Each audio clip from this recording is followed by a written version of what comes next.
Check দিয়ে 20 লাখ টাকা আমরা দিয়েছি এবং আরো বিপুল পরিমাণ টাকা সাজা দাবি করছি। এমনি করে এ পর্যন্ত যত মামলা হয়েছে আমার নামে মোট 11টি মামলা হয়েছে। 11 মামলার মধ্যে 2টা মামলা শুধু পূর্বাচল উপশহর সংক্রান্ত, উপশহর আন্দোলন করছি সে কারণে, আর বাকি মামলা প্রতিটা মামলাই প্রতিহিংসামূলক। আর আপনারা সবাই জানেন, আপনারা জানবেন, জেনে থাকবেন, আমি জমির ব্যবসা করি না, অংশ কিনি না, খারিজের ব্যবসা করি না, রেস্কিউ বিষয়ে কোনো কার্যক্রম করি না, থানার কোনো ধরাইও না, ছাড়াইও না। অনেকের অনেক রকমের ধারণা থাকতে পারে কোন মাদকের ঘটনা আমি সারা জীবন আজকে পর্যন্ত একটা সিগারেটের টান দিইনি। এই মাদকের ঘটনায়ও আমি কোনোভাবে সুবিধাবাদী না। শুধুমাত্র পত্রিকার নিউজের কারণে এই মামলাগুলো হয়েছে, এই মামলা জেনে থাকবেন।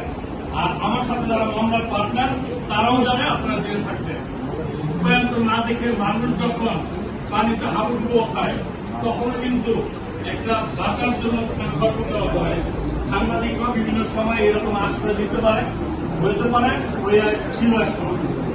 তবে আমি বিশ্বাস করি, যিনি 17 বছর বয়সে একটা হাই স্কুল প্রতিষ্ঠা করার প্রয়োজন মনে করেন, তিনি এই হাই স্কুলকে আজকে ফলাফলের দিক থেকেও রূপগঞ্জে যে কটা স্কুল এর মধ্যে একটা স্কুল, ভবনের দিকে চিন্তা করলে দেখবেন ওই স্কুলটা অন্যতম।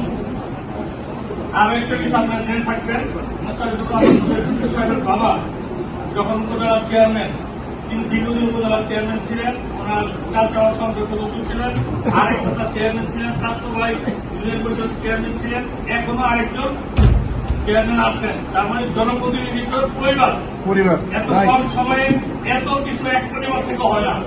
আর এত হয়েছে বলেই তাদের কারণ আছে।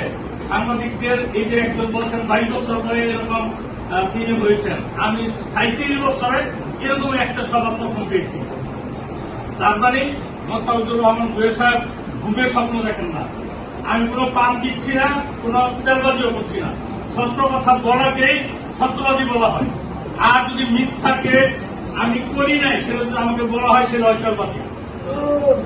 মোস্তাফিজুর রহমান বিরাট জিতু সাহেবের ভালো একটা স্কুল প্রতিষ্ঠা করেছেন, যেটা রূপগঞ্জের নারী শিক্ষার প্রাণ কেন্দ্র। রূপগঞ্জ উপজেলায় শহীদুন্নেসা পাইলট উচ্চ বালিকা বিদ্যালয়, সেখানেও প্রতি বছর আমাদের রূপগঞ্জের মায়েরা সেখান থেকে শিক্ষা গ্রহণ করে বিভিন্ন জায়গায় ছুটে যাচ্ছে। তারা কেউ ইঞ্জিনিয়ার হচ্ছে, কেউ চিকিৎসক হচ্ছে, কেউ নির্মাণ চলছে। আমি ওই দিকে যাচ্ছি না সময় সংক্ষিপ্ততার কারণে। আর মোস্তাফিজুর রহমান জুয়েল সাহেবের আপনারা দেখবেন যে ভৌগোলিক কারণে, যেহেতু সামনে আসন্ন নির্বাচন, সেজন্য বলছি, মুরাপাড়া ইউনিয়নে তাদের বাড়ি, শিল্প প্রতিষ্ঠান, গোলাগামদাইলে ওনাদের বাড়ি, আমরা যেখানে দাঁড়িয়ে আছি গোলাগামদাইল ইউনিয়ন। তার মানে যদি আমি মনে করি যে 3টা ইউনিয়নের জনসমর্থন ভালো, নিঃসন্দেহে ভালো। যেভাবে বলবো জানবেন যে আমাদের উত্তরসূরি যারা আছে সেখানেও ভালো। এমনি করে সারা উপজেলায় ব্যাপক জনসমর্থন আছে। শিল্প কারখানায় যারা চাকরি করছে তাদের ছেলে মেয়ে নাতিপুতিরা এখন ভোটার। তার মানে ভোটের দিক থেকে কোন সম্ভাবনা নাই যে উনি কম পাবে, এত বেশি ভোট পাবে। নির্বাচনের দিন দেখবেন মিলে যে কত পরিমাণ হয়।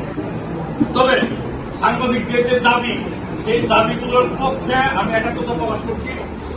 সেই সাথে একটা দাবি আমি আবার পুনরায় উল্লেখ করতে চাই, সাংবাদিকরা যেন অহেতুক কোন মামলা হামলা নির্যাতনের শিকার না হয়, সে বিষয়টা আপনারা দেখবেন।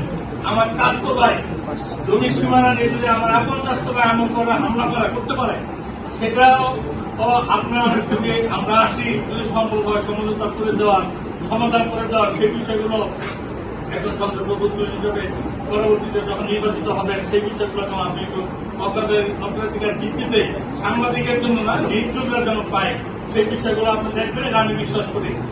আর সংসদ সদস্য নির্বাচিত হওয়ার পর আপনারা যতগুলো প্রশ্ন করেছেন, আমার বিশ্বাস যে মোস্তাফিজুর রহমান ভাইয়ের কাছে আমরা এই প্রত্যেকটার সমাধান পাবো, এবং আমরা যা আশা না করি তার চেয়ে অনেক বেশি ওনার কাছ থেকে আমরা সহযোগিতা পাবো, সে আশা ব্যক্ত করে। এবং রূপগঞ্জের সাংবাদিকরা একটা ছায়ার তলে যদি আমরা আসতে পারি, যে আমাদের গোলাম ফারুক খোকন ভাই দীর্ঘদিন ধরে কাজ করছেন, গোলাম ফারুক খোকন ভাইয়ের বাবাও আমাদের এই সাংবাদিকদেরকে একাত্ম করার জন্য ওনার বাড়িতে বিশাল আয়োজন করে, মেজবানি আয়োজন করে উনি চেষ্টা করেছেন। এক সময় আমরা সমঝোতা হই, বিভিন্ন কারণে প্রতিযোগিতার কারণে আমরা আবার যার যার অবস্থানে দিয়ে যাই। তো তাকে এই বিষয়গুলো যদি আমাদের আজকে প্রধানমন্ত্রী মহোদয় এই বিষয়গুলো দেখবেন, সে আশা ব্যক্ত করে এবং সাংবাদিকদের স্বার্থ সংশ্লিষ্ট বিষয় নিয়ে অগ্রাধিকার ভিত্তিতে আমাদের পাশে থাকবেন, সে আশা ব্যক্ত করে সকলের সুস্বাস্থ্য ও দীর্ঘায়ু কামনা করে আমি আমার বক্তব্য শেষ করতে আসলাম।